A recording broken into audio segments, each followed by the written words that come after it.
I suppose most of you have heard of Zen. But before going on to explain any details about it, I want to make one thing absolutely clear. I am not a Zen Buddhist. I am not advocating Zen Buddhism. I'm not trying to convert anyone to it. I have nothing to sell. I'm an entertainer. That is to say, in the same sense that when you go to a concert and you listen to someone play Mozart, he has nothing to sell except the sound of the music. He doesn't want to convert you to anything. He doesn't want you to join an organization in favor of Mozart's music as opposed to, say, Beethoven's. And I approach you in the same spirit as a musician with his piano or violinist with his violin. I just want you to enjoy a point of view which I enjoy. Now then, when that's been said, and I hope it's put your minds at rest, let me give you, first of all, some simple historical information. Zen is a form of Buddhism. It originated in China about 500 AD. And about 1200 AD, it migrated to Japan, where it exists today. And it is it's a way of life that has had an immense influence on the arts and on the culture, the poetry and architecture of the Far East. It has lately become of enormous interest to many people in other parts of the world. Now, normally when one talks about Buddhism, Zen is a form of Buddhism. It is supposed that you're talking about a religion. And people are apt to classify themselves as Buddhists, as they might say, I am a Catholic, or a Methodist, or a Baptist, or an Episcopalian, or a Jew. But that is rather misleading. Buddhism is not a religion in that sense. If we want to find an equivalent to Buddhism in our society today in the West, probably the nearest thing to it is psychotherapy. When a person goes to a psychiatrist or a psychoanalyst to work out a serious personal problem, not because he's just nutty, not necessarily because he has hallucination or excessive singing in the ears with no clear physical origin. But when a person feels that his whole life is somehow disoriented and wrong, and he doesn't go to the preacher because the preacher only moralizes to him and says, my man, you should have more faith in God or something. So he goes instead to a doctor because in our day, a man with the tag of science on him has more prestige than a man who has the tag of religion. And so when a psychiatrist goes to work on you, his objective is more or less to change your state of consciousness.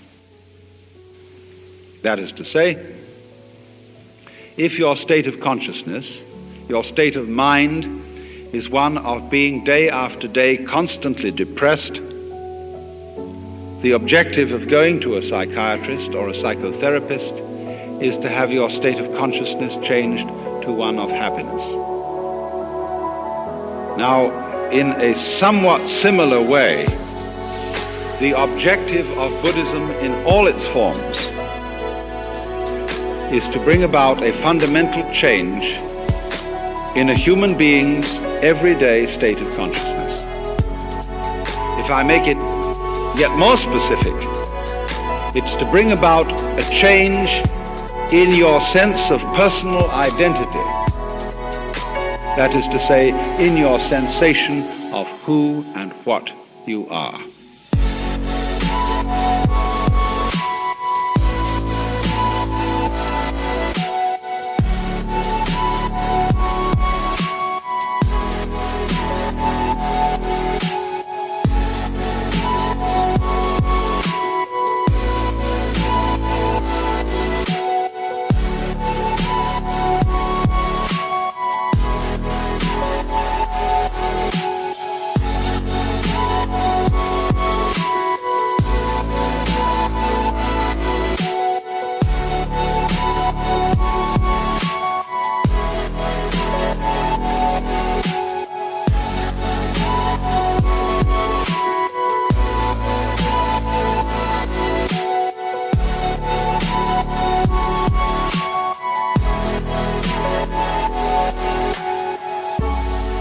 In this way, Buddhism, which I suppose you know, is a method of changing consciousness, discovered or invented by a man called Gautama, who lived in India shortly after 600 BC, who was given the title Buddha because the word means the awakened one.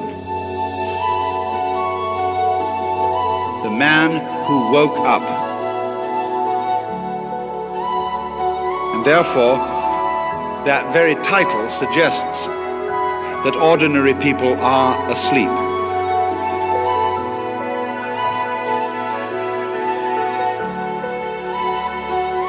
I remember a very wise man who used to give lectures like this. And when he came in, he used to be silent. And he'd look at the audience, and he'd gaze at everybody in the audience particularly for a long time, and everybody would begin feeling vaguely embarrassed. And when he'd gazed at them for a long time, he'd say, "Wake up! You're all asleep. And if you don't wake up, I won't give any lecture."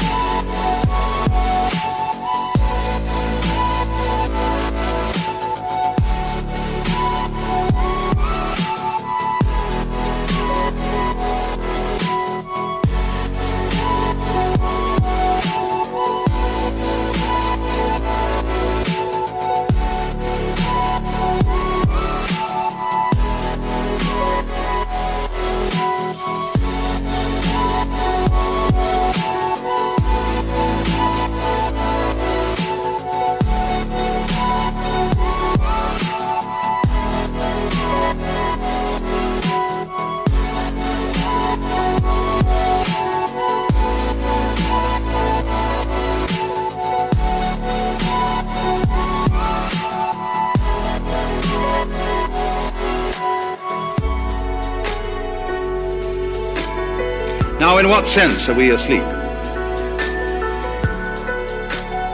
The Buddhist would say that almost all human beings have a phony sense of identity, a delusion, a hallucination as to who they are. I'm terribly interested in this problem of identity, and I try and find out what people mean when they say the word I. I think this is one of the most fascinating questions. Who do you think you are?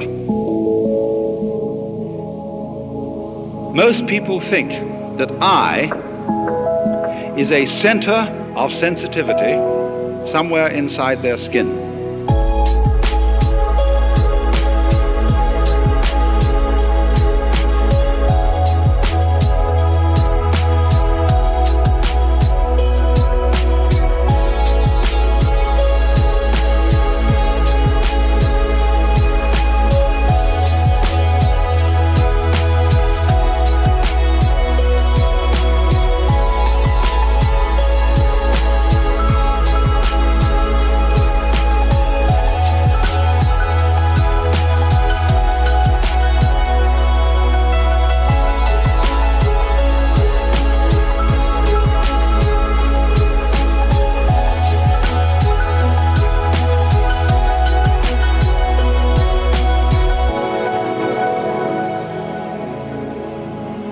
And the majority of people feel that it's in their heads.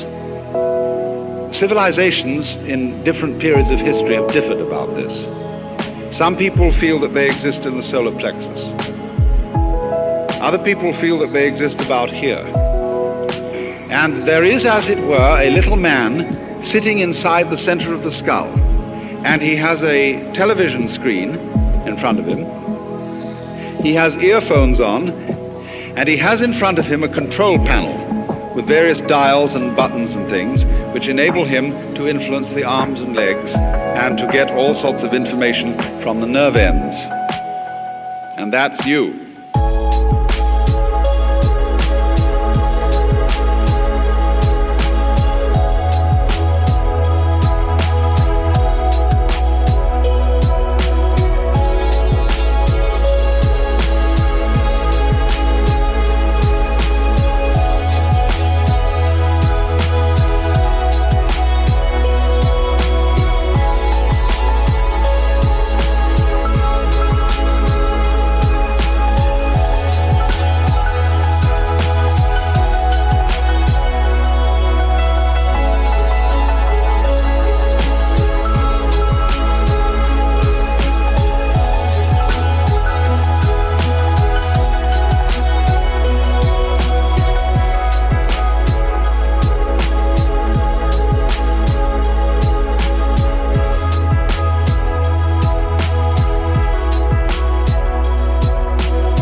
So we say in popular speech,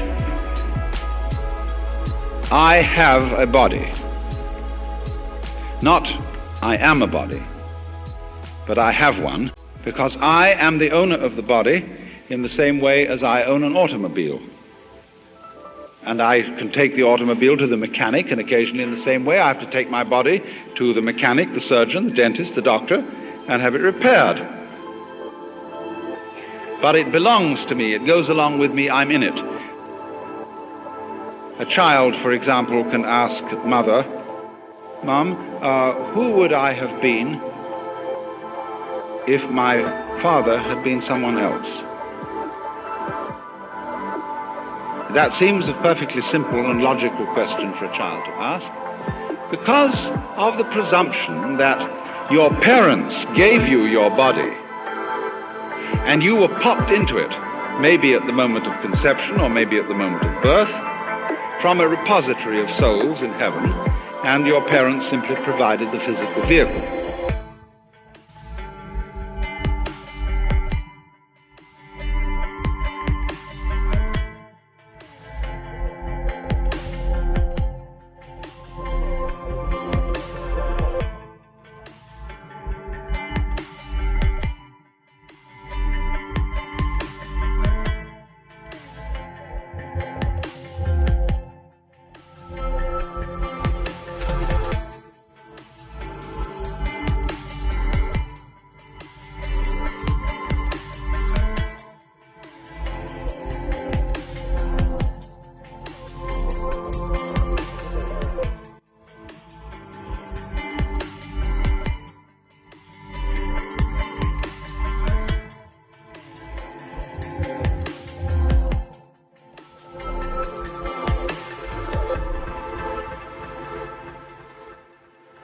So that age-long idea that is indigenous, especially to the Western world, is that I am something inside a body,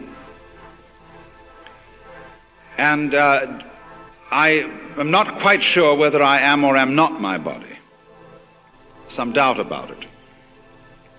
I say, I think, I walk, I talk. But I don't say, I beat my heart. I don't say, I shape my bones. I don't say, I grow my hair. I feel that my heart beating, my hair growing, my bone shaping is something that happens to me. And I don't know how it's done. But other things I do. And next, I feel quite surely that everything outside my body is quite definitely not me. There are two kinds of things outside my body. Number one is other people. And they're the same sort of thing as I am. But also they are all little men locked up inside their skins.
But the number two is the world that's non-human, that we call nature.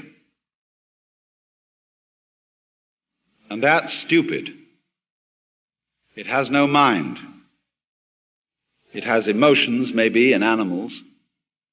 But on the whole, it's a pretty grim business. Dog eat dog. And when it gets to the geological level, it's as dumb can be. It's a mechanism. And there's an awful lot of it. And that's what we live in the middle of. And the purpose of being human is, we feel, to subjugate nature, to make it obey our will. And we arrived here, we don't feel that we belong in this world. It's foreign to us. In the words of the poet Houseman, I, a stranger and afraid, in a world I never made.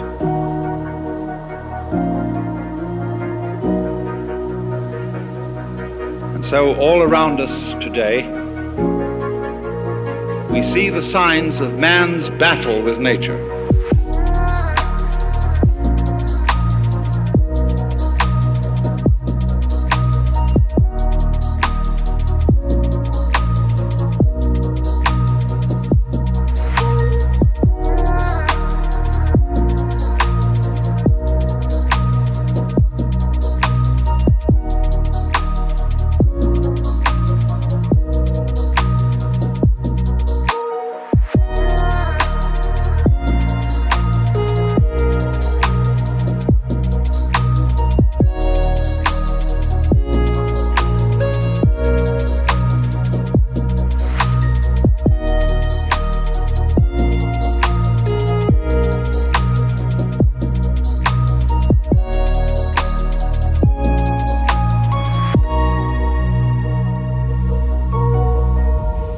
I'm living at the moment in a marvelous house in the Hollywood Hills.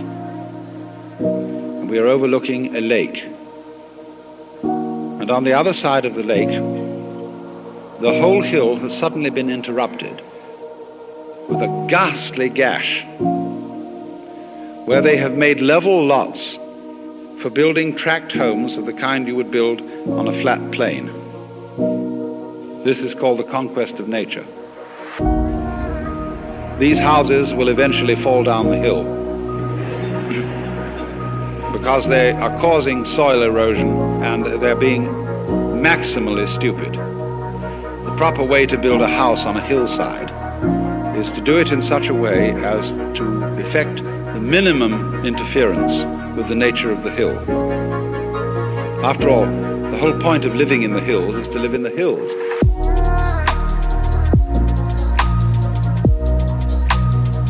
No point in converting the hills into something flat and then going and living there. You can do that already on the ground. So the more people live in the hills, the more they spoil the hills, and they're just the same as people living on the flat ground. I mean, how stupid can you get?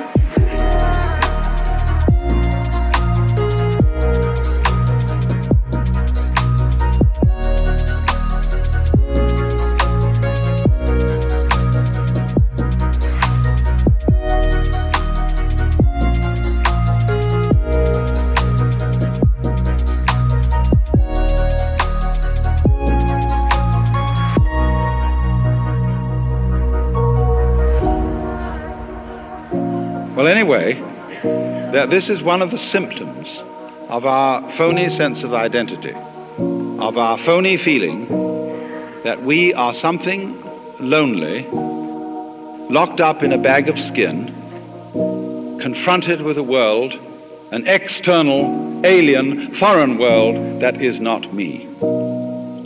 Now, according to certain of these great ancient philosophies like Buddhism, this sensation of being a separate, lonely individual is a hallucination. It's a hallucination brought about by various causes, the way we're brought up. I remember as a child, and you probably have very similar memories to mine, that all our parents were desperately interested in identifying us. Don't you remember that sometimes you went out and played with other children, and there was someone in the group of other children you admired and looked up to, and you came home imitating the mannerisms of that other child? And your mother said to you, Johnny, that's not you, that's Peter. And you felt a little bit ashamed, because somehow you had let her down. She wanted you to be you, her child, and not Mrs. Jones's child, Peter.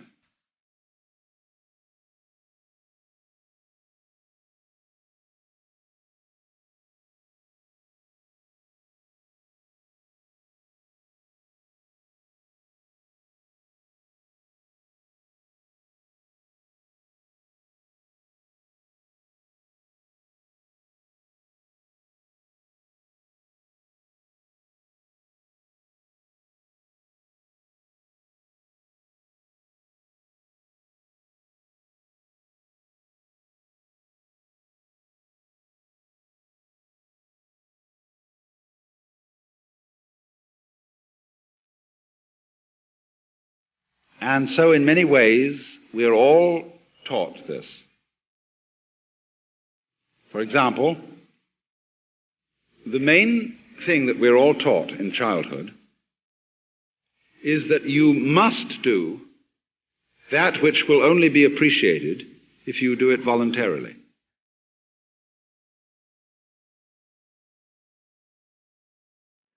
Now, darling, a dutiful child must love its mother.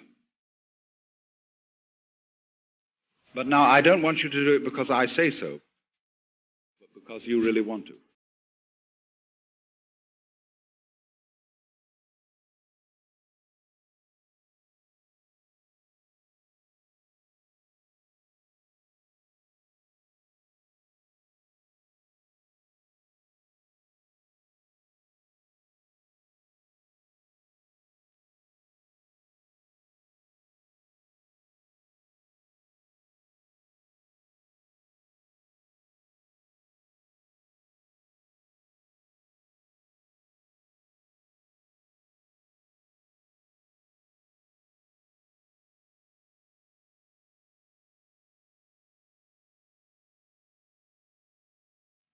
Or you must be free.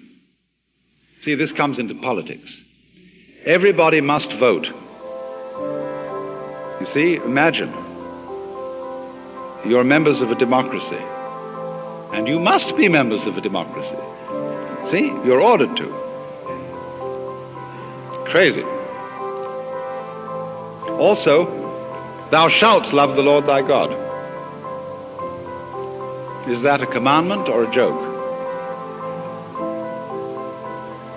You know, if you suggest that the Lord is joking, most people in our culture are offended because they have a very moronic conception of God as a person totally devoid of humor. But the Lord is highly capable of joking, because joking is one of the most constructive things you can do. So, when you are told who you are, and that you must be free, furthermore that you must survive and you must go on living, and that becomes a kind of compulsion, you get mixed up. It's very simple. Of course you get mixed up. If you think you must do something, which will only be the thing required of you if you do it freely. These are the sort of influences, then, that cause human beings all over the world to feel isolated, to feel that they are centers of awareness locked up in bags of skin.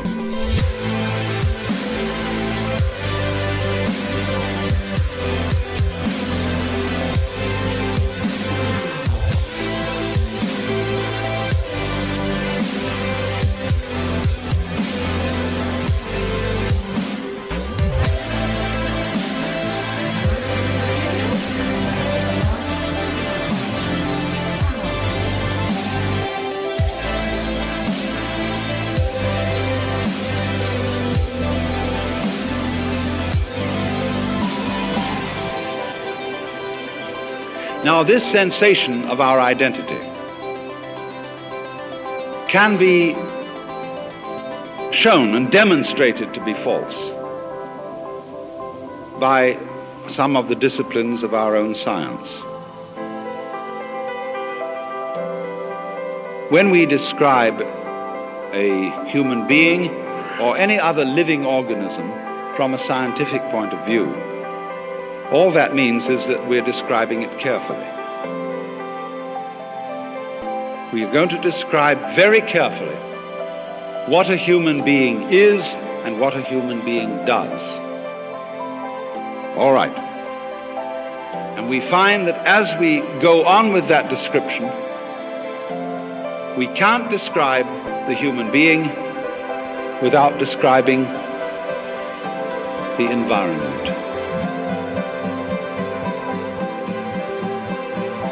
We can't say what a human being is doing without also saying what the world around him is doing.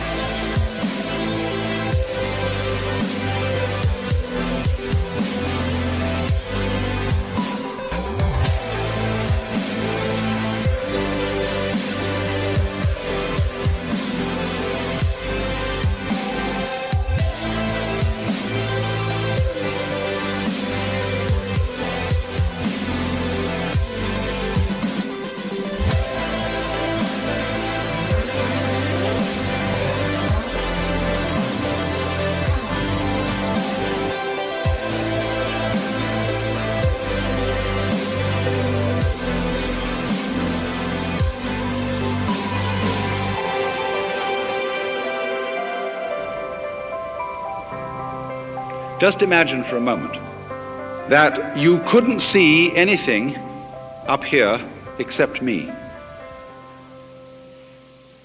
You couldn't see the curtains behind me. You couldn't see the stage. You couldn't see the microphone. You could only see me. That was all you could see. What would you be looking at? You wouldn't see me at all, because you wouldn't see my edges. And my edges are rather important for seeing me. My edges would be identical with the edge of your eyesight, with that vague oval curve, which is the field of vision. And what you would be looking at would be my necktie, my nose, my eyes, and so on, but you wouldn't see my edges. So you'd be confronted with a very strange monster, and you wouldn't know it was a human being. Because to see me, you need to see my background. And therein lies a clue of which we are mostly ignorant.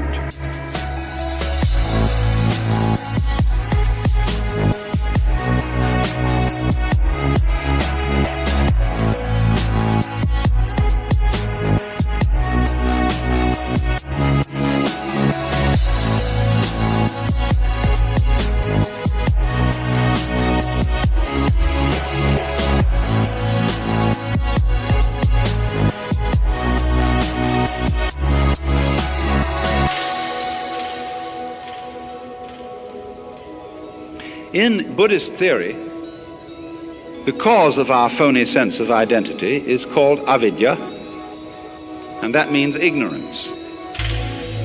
Although it's better to pronounce it ignorance.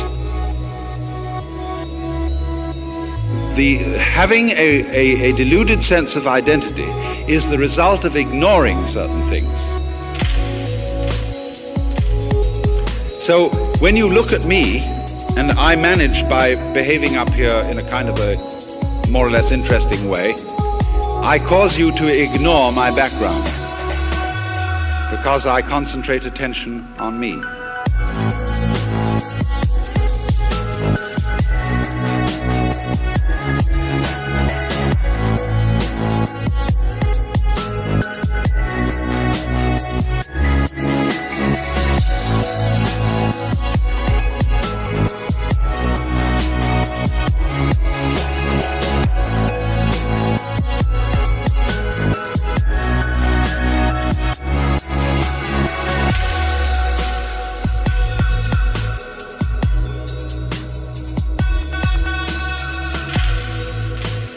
Just like a conjurer, a stage magician, in order to perform his tricks, misdirects your attention.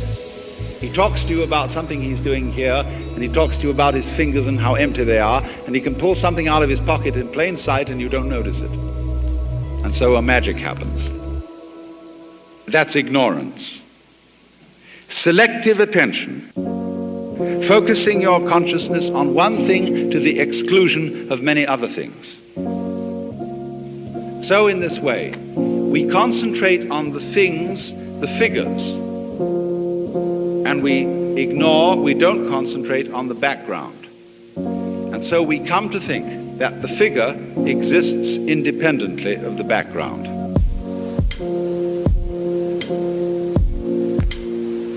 But actually, they go together.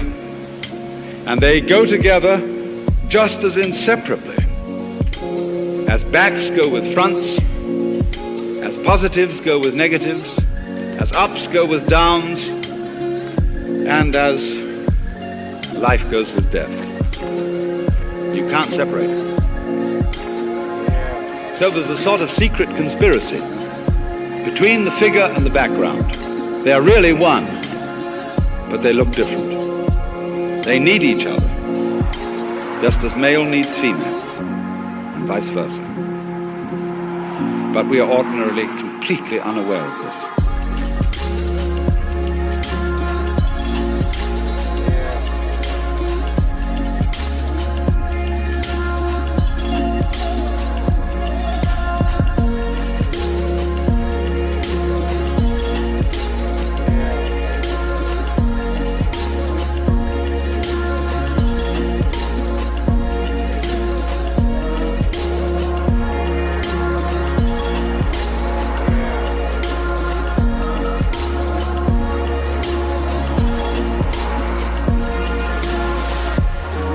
So then, when the scientist starts paying attention to behavior of people and things carefully, he discovers that they go together.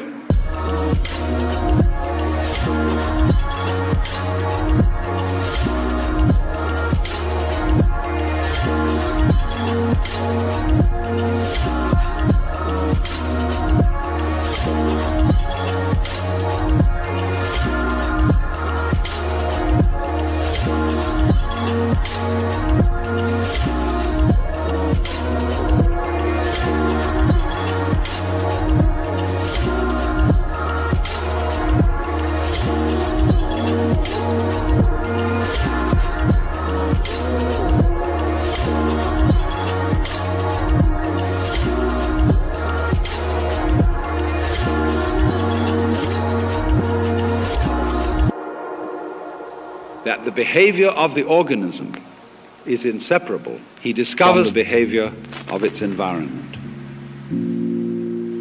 So you see, if I'm to describe what I am doing, what am I doing? Am I just waving my legs back and forth? No, I'm walking. And in order to speak about walking, you have to speak about the space in which I am walking, about the floor,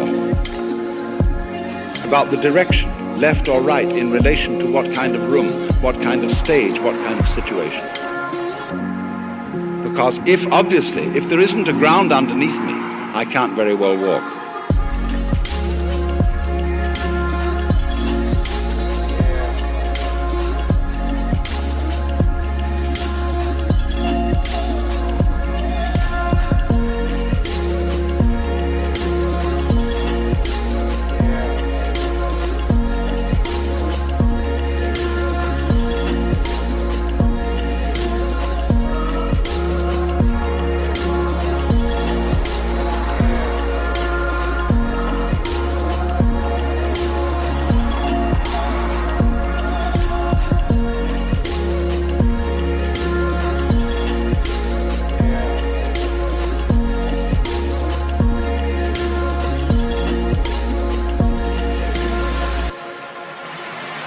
So the description of what I am doing involves the description of the world. And so the biologist comes to say that what he is describing is no longer merely the organism and its behavior. He is describing a field which he now calls the organism-environment. And that field is what the individual actually is.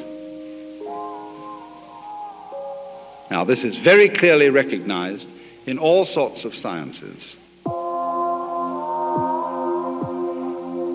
But the average individual, and indeed the average scientist, does not feel in a way that corresponds to his theory.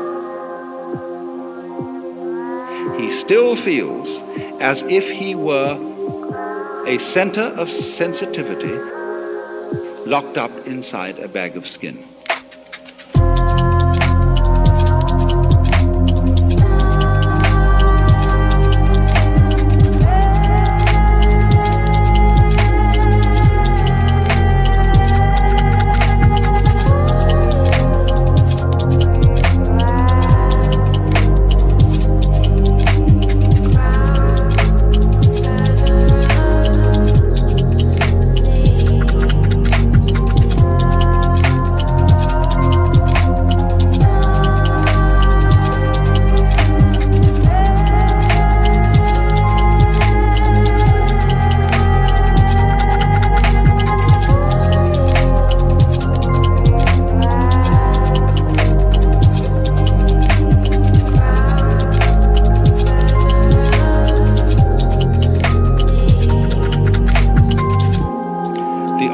Of Buddhist discipline or methods of psychological training is, as it were, to turn that feeling inside out, to bring about a state of affairs in which the individual feels himself to be everything that there is, the whole cosmos.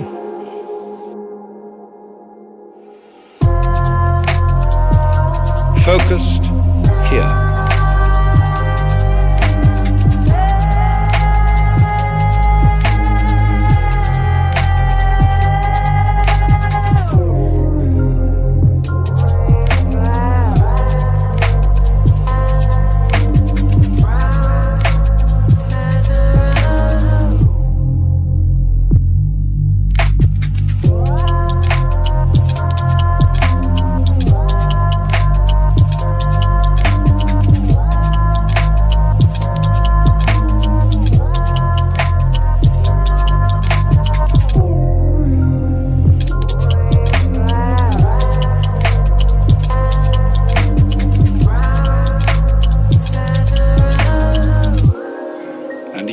as the whole cosmos expressing itself there and there and there and there and there and so on. That what, in other words, the reality of myself fundamentally is not something inside my skin, but everything, and I mean everything, outside my skin, but doing what is my skin and inside it. I mean, imagine that every one of us, look, in the same way that the sea, when the ocean has a wave on it, the wave is not separate from the ocean, is it? Every wave on the ocean is the whole ocean waving. The ocean waves and it says, yoo-hoo, I'm here, see? But I can wave all over the place. I can wave in many different ways. I can wave this way and wave that way. So the ocean of being waves every one of us. And we are its waves. But the wave is fundamentally the ocean.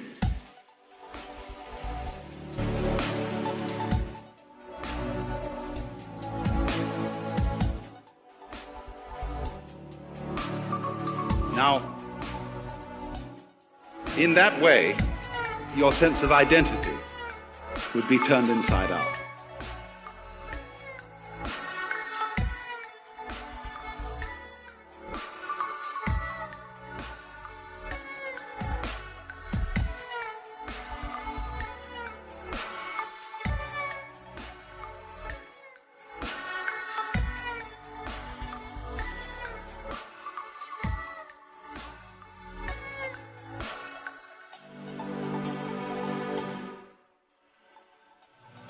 And that inversion, turning upside down of the sense of identity, of the state of consciousness which the average person has, is the objective of Buddhistic disciplines. The method of teaching something in Buddhism is rather different from methods of teaching which we use in the Western world. In the Western world, a good teacher is regarded as someone who makes the subject matter easy for the student. A person who explains things cleverly and clearly. So you can take a course in mathematics without tears.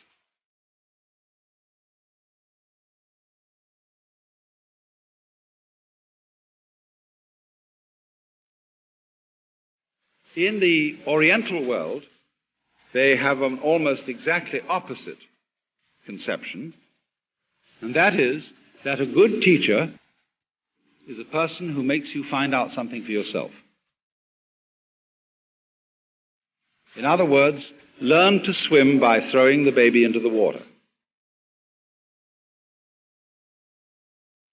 There's a story used in Zen about how a burglar taught his child to burgle. He took him one night on a burgling expedition and locked him up in a chest in the house that he was burgling and left him. And the poor little boy was all alone, locked up in the chest. And he began to think, how on earth am I going to get out? So he suddenly called out, "Fire! Fire!"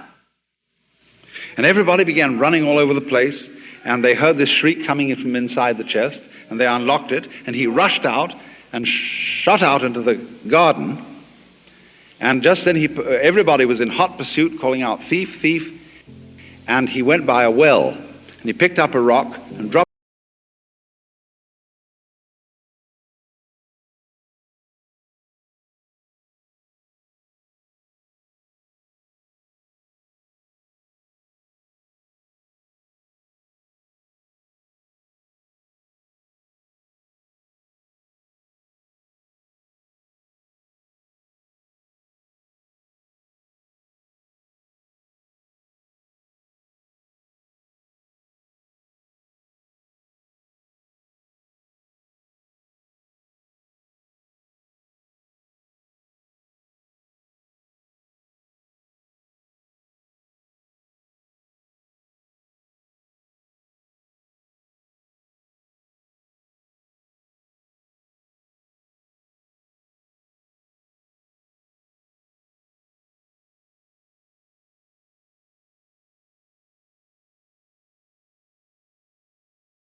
ourselves.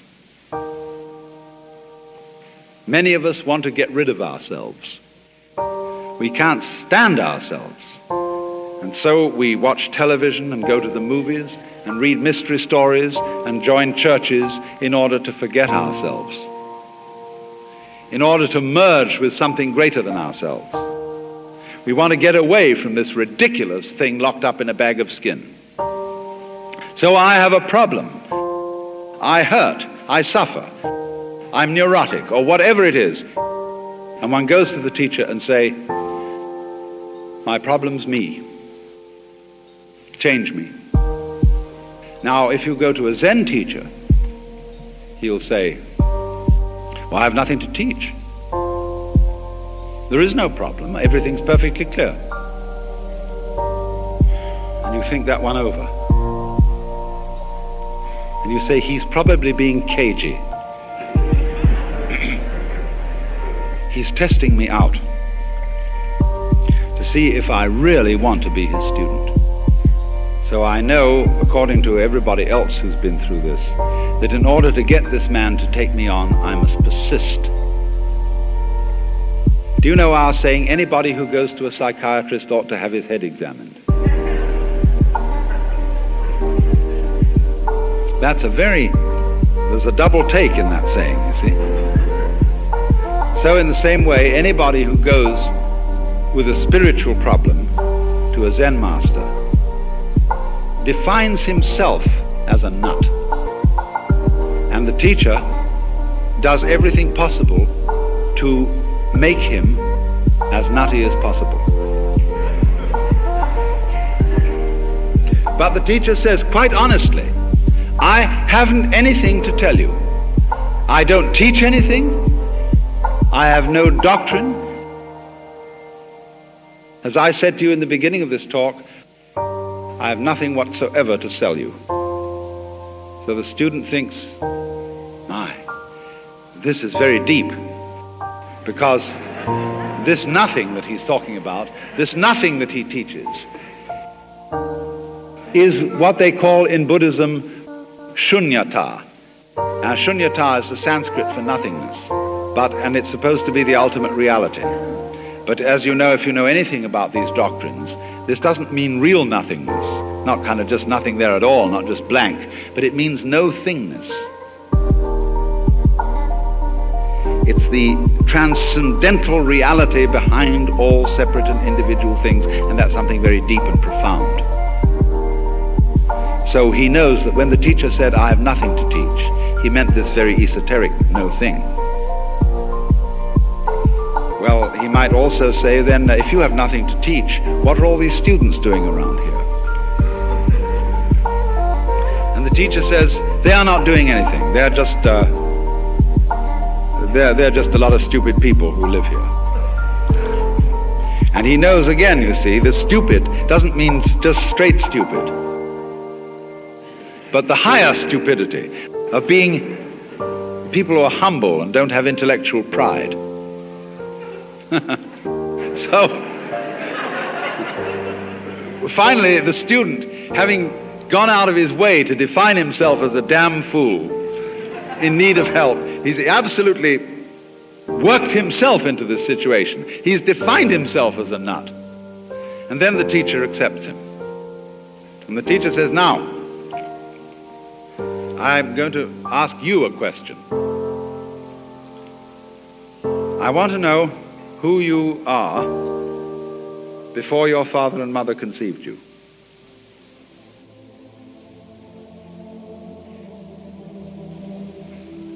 That is to say, you've come to me with a problem, and you've said, I have a problem. I want to get one up on this universe. Now, who is it that wants to get one up? I mean, who are you? Who is this thing called your ego, your soul, your I, your identity, for whom your parents provided a body? Show me that. And he says further, I'm from Missouri, and I don't want any words, I want to be shown. So the student may open his mouth to make an answer, but the teacher says, not yet. You're not ready.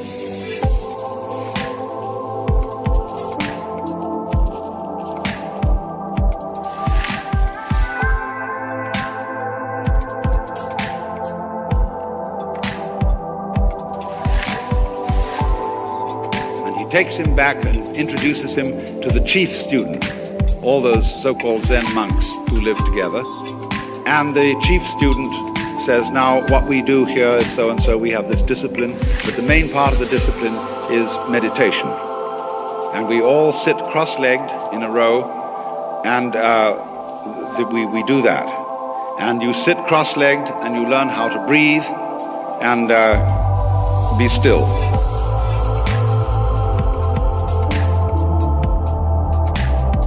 In other words, to do nothing.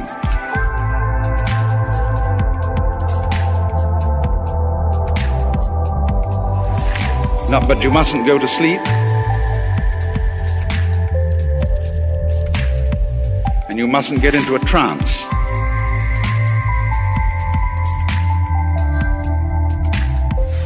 You have to stay wide awake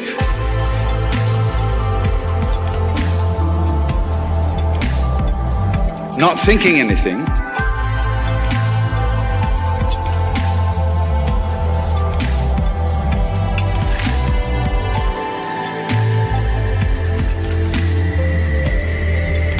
but perfectly doing nothing.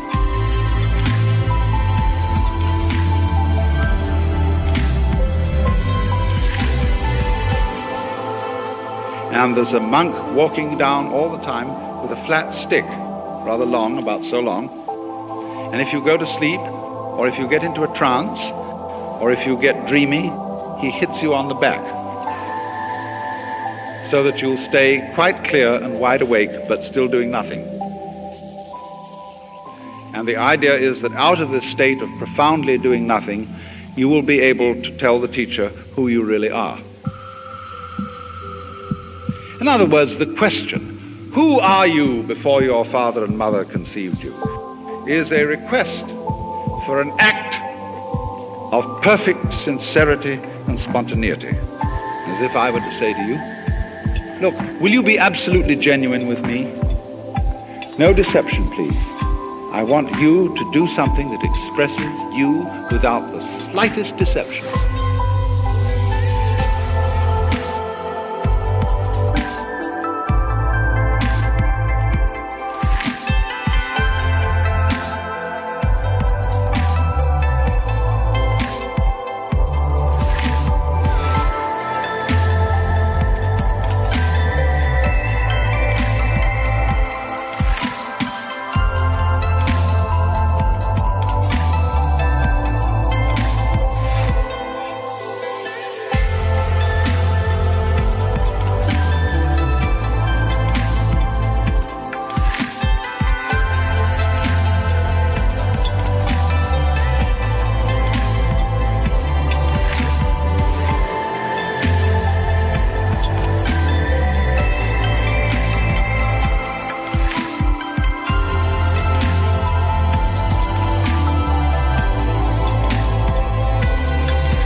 No more role acting, no more playing games with me. I want to see you. Now imagine. Could you really be that honest with somebody else? Especially a spiritual teacher. And you know he looks right through you.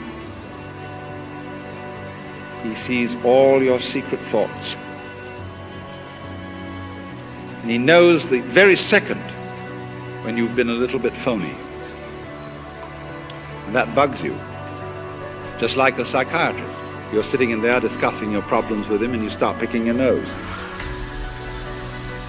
And the psychiatrist suddenly says to you, "Is your finger comfortable there? You like that?" And you know your Freudian slip is showing. What do fingers symbolize? What do nostrils symbolize? Uh-oh, uh-oh. And then you quickly put your hand down and sort of...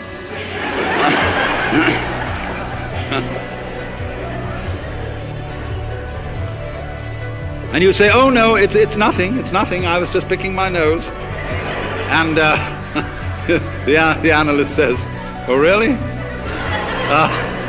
Then why are you justifying it? Why are you trying to explain it away?" He has you everywhere you turn, you see? And it's Zen, it's the same thing.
In other words, when you're challenged to be perfectly genuine, it's like saying to a child, "Now, darling, come out here and play and don't be self-conscious." Or it's like I would say to you, "Now look, if you come here tonight at exactly midnight and put your hands on this stage, you can wish and have granted any wish you want, provided you don't think of a green elephant."